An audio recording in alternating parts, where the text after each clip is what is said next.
السلام علیکم۔ اس کا اصلی نام عبد العزا بن عبد المطالب تھا، لیکن لوگ اسے اس کے چہرے کی سرخی کی وجہ سے ابو لہب کے نام سے پکارتے تھے۔ ابو لہب حضور پاک صلی اللہ علیہ وسلم کا چاچا تھا۔ جب حضور پاک صلی اللہ علیہ وسلم کی ولادت ہوئی تو اس قدر خوش ہوا کہ اس خبر کو لانے والی نوکرانی صوبیہ کو اسی وقت آزاد کر دیا۔ ابو لہب حضور پاک صلی اللہ علیہ وسلم سے ان کے بچپن سے ہی بے پناہ محبت کرتا تھا، لیکن پھر یہ محبت دشمنی میں کیسے تبدیل ہوئی؟ تاریخ کے مطابق ابو لہب کو اسلام کے سب سے بدتر اور شدید دشمنوں میں شامل کیا جاتا ہے۔ اللہ سبحانہ تعالیٰ نے ابو لہب اور اس کی بیوی کے سیاہ کرتوتوں کے جواب میں قرآن مجید میں ایک مکمل سورہ نازل فرمایا، سورہ اللہب۔ ابو لہب کا انجام کیا ہوا، اس کی عبرتناک موت کیسے ہوئی، اور وہ اولاد جس پر ابو لہب کو شدید فخر تھا، اسی اولاد نے ابو لہب کے ساتھ کیا سلوک کیا، ابو لہب کی لاش کا حال کیا ہوا، ان تمام سوالوں کا جواب ہم جانیں گے آج کی اس ویڈیو میں، اس لیے ویڈیو کو اینڈ تک ضرور دیکھیے گا۔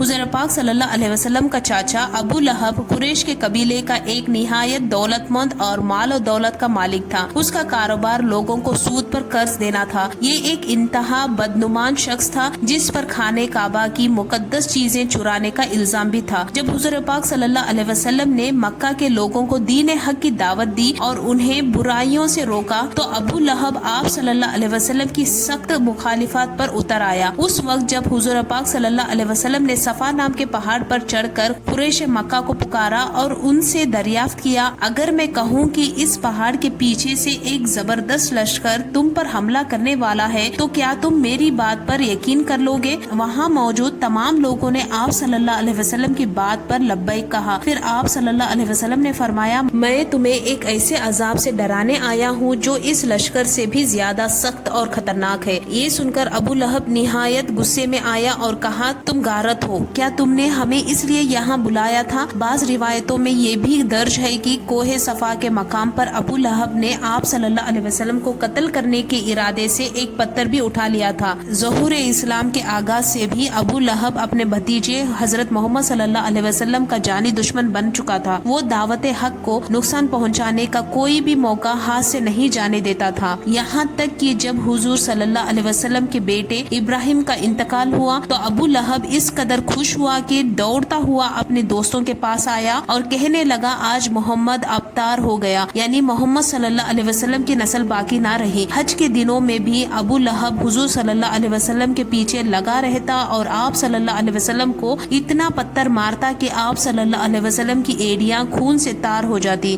ابو لہب اکیلا ہی اسلام کے دشمنی میں مبتلا نہیں تھا، بلکہ اس کا پورا خاندان بھی حضور صلی اللہ علیہ وسلم سے شدید عداوت رکھتا تھا۔ ابو لہب کی بیوی ام جمیل حضور صلی اللہ علیہ وسلم سے دشمنی اور کینہ میں اپنے شوہر سے بھی آگے تھی۔ جب اسے معلوم ہوا کہ حضور صلی اللہ علیہ وسلم پر ابو لہب اور اس کے بارے میں ایک سورہ نازل ہوا ہے، سورہ اللہب، تو یہ ایک پتھر اٹھا کر حضور صلی اللہ علیہ وسلم کو مارنے کے ارادے سے مسجد حرم پہنچ گئی، جہاں آپ صلی اللہ علیہ وسلم اور ابو بکر صدیق رضی اللہ تعالی عنہ کے ساتھ موجود تھے، لیکن اللہ سبحانہ تعالیٰ نے ام جمیل کی آنکھوں میں ایسا پردہ ڈال دیا کہ اس نے حضور صلی اللہ علیہ وسلم کو دیکھا ہی نہیں، یعنی حضور صلی اللہ علیہ وسلم نظر ہی نہ آئے، اور اس طرح ام جمیل بدحواسی اور غصے کے عالم میں وہاں سے چلتی بنی۔ ام جمیل کے پاس ایک انتہائی قیمتی ہار تھا جس پر وہ بہت فخر کرتی تھی۔ ایک قریش کے مکہ کے لوگوں سے کہتی تھی کہ میں اس ہار کو فروخت کر کے اس کی رقم محمد صلی اللہ علیہ وسلم کی مخالفات میں خرچ کروں گی۔ اللہ سبحانہ تعالیٰ نے قرآن مجید میں ام جمیل کی اس ہار کو موج کی رسی کہا ہے۔ یہ جہنم کا وہ ایندھن تھا